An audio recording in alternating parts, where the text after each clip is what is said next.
G'day and welcome to Mark and Sam After Work. Today I want to talk about the LONGSHOT camera, or these cameras here.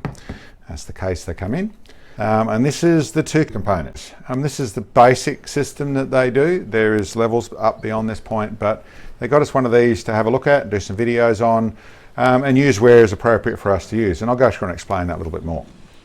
Now, for those that don't know what we're talking about, we're talking about the ability to have a camera, this is what this unit is, pointing at your target where you can see your target, and then back at where you are, up to 2 miles away, where you can then, you have a receiver, and then you use, whether it's your phone or a tablet or an iPad like this here, where you have the image on in front of you so you can see that. And it means it gives you electronic vision right up close to your camera. Now I will qualify that it's not largely the way we do things, it's not largely the way we are going to do things, but there are situations where we've had to go there trying to get a camera so we can see something like the 22 at 1,000 yards and that sort of stuff, and there's other places where that would have been helpful.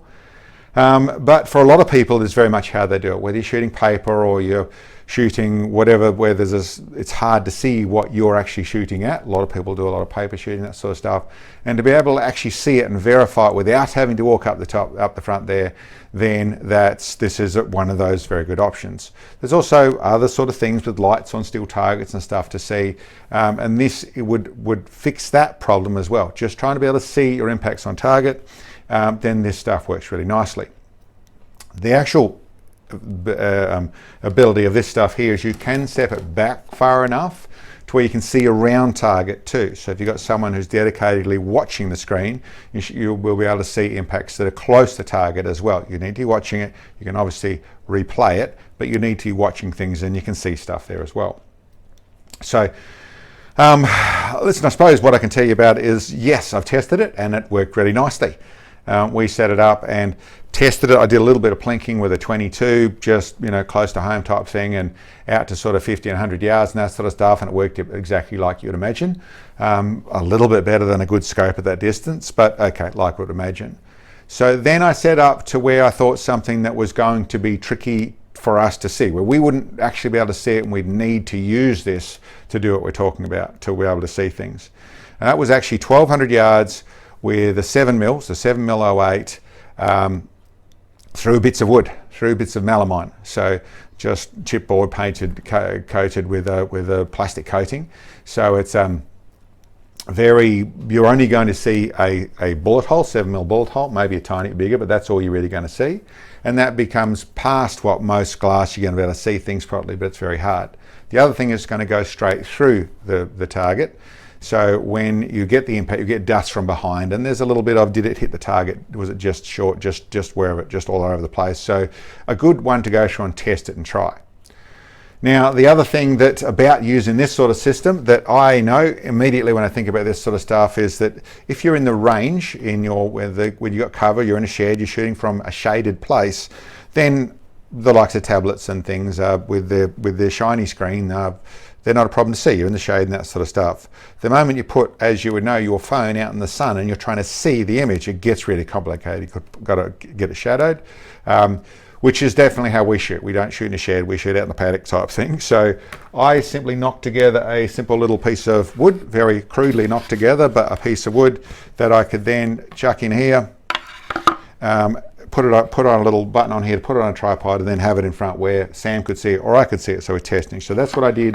This is just a piece of wood. It's not something I sell. It's not something, well, maybe you can buy something I don't know. For me, that's sort of 20 minutes of work and a black spray pan to take some pine to turn it into something to put it in. That's what I did. Only to deal with that sun side of things, but that's what you're looking at there. Then when we went through and tested, it really was to the point where it worked exactly as advertised. Nice and clear vision, you really could see it.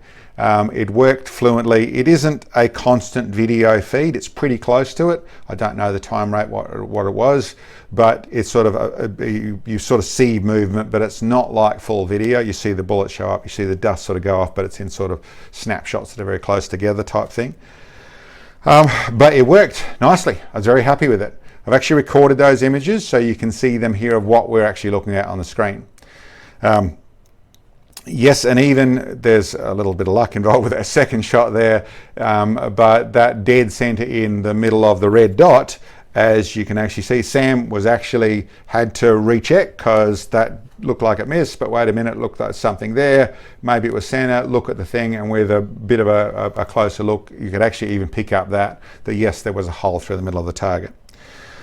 So that worked really nicely, and I suppose that the bit that I would qualify with all this sort of stuff, and the one thing I had to be careful with, and if you were doing it at really those sort of distances, probably 1,200 yards is beyond some people, it's the maximum for other people, and maybe some people go further. But what I'm actually talking about is you need the camera and then there's a receiver.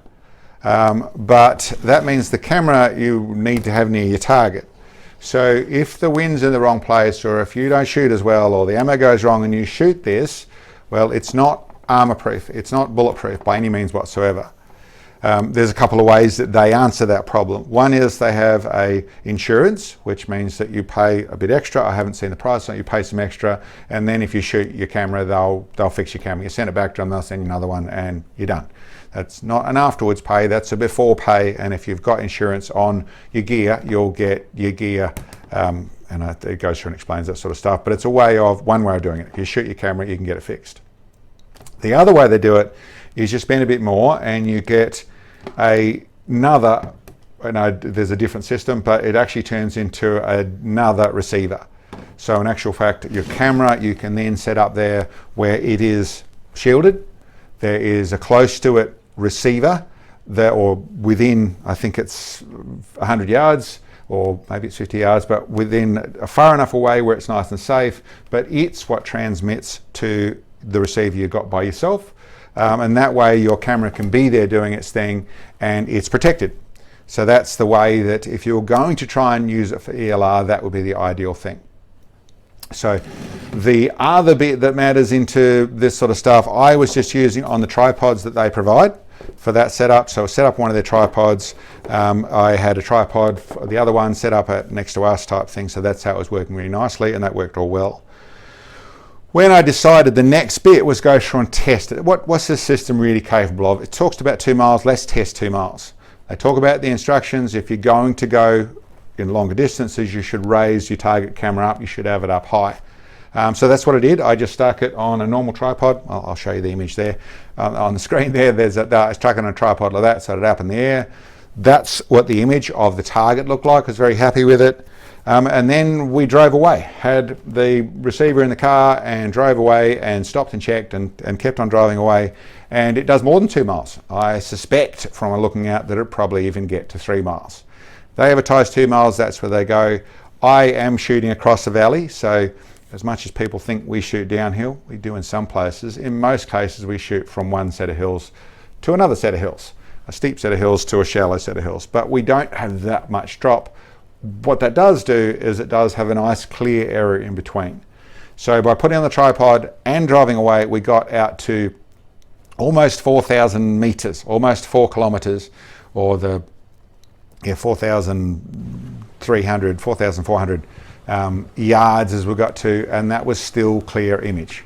It's nice and clear. The only thing I would say is the refresh rate, or the images that came through, everything slowed down. It got slower, so you saw it change position, but there was no sort of movement to it anymore, but still well ample to see what's going on.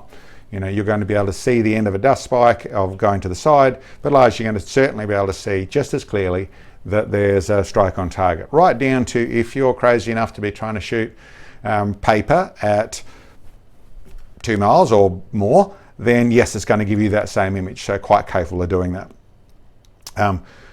That's probably about what I can tell you. Like I said, and I suppose I'd qualify why I don't use this sort of stuff. It's nothing against this stuff. I think the software, the technology, all that sort of stuff going to work really well. And for people who are shooting by themselves or doing groups at long ranges, or that's the style of shooting that they do, then I think it's a very good system, going to work really well. The I don't do it is that we try and do things very much in a physical, practical, real sense. Yes, we go and set up a target and we've got GoPro cameras there, but we're not trying to do it that way. My spotter is just as important as the shooter. She's a better spotter than me, so we're less valued when I'm on the spotting glass, but that's how we do our job best, and that's what we try and put forward, so that's what we're about. So that means, I suppose, there's a bit of ego attached to that. It's a little bit of how we do things, but that is how we do things. But as said, there are places where you simply can't do it, even in what we do. In trying to do it that way, you simply can't see this, and then this system works. We've certainly been there. We've used different bits and pieces to make it happen. This system's going to work. So still going to be valued to us, but I think for a lot of guys, really good idea. And this is one of the good ones of them. So as for the rest of it, it comes with, in this format, the basic format, it came with the receiver, a camera, 2 tripods, the box, nice packed up box inside here, the chargers, instructions, all the bits and pieces you'd use.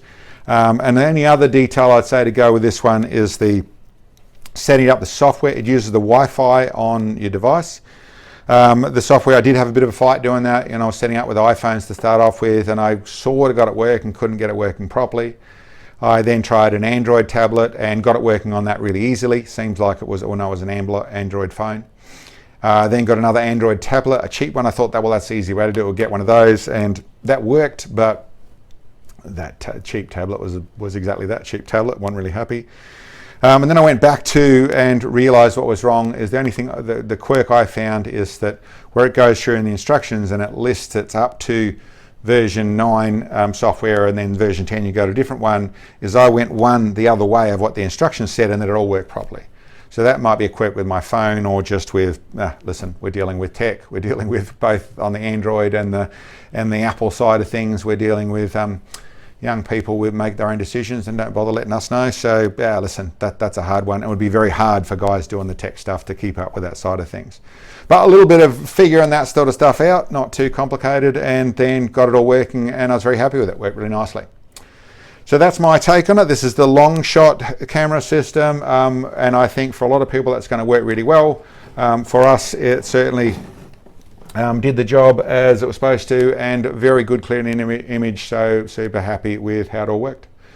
Anyway guys, that's my video on this. You might see it in some places. There are some shoots coming up where that may be something we use, but like I said, really just wanted to show what it is going to suit, because it is going to suit a lot of other people. Anyway guys, thank you very much for checking in, and we'll catch you next time.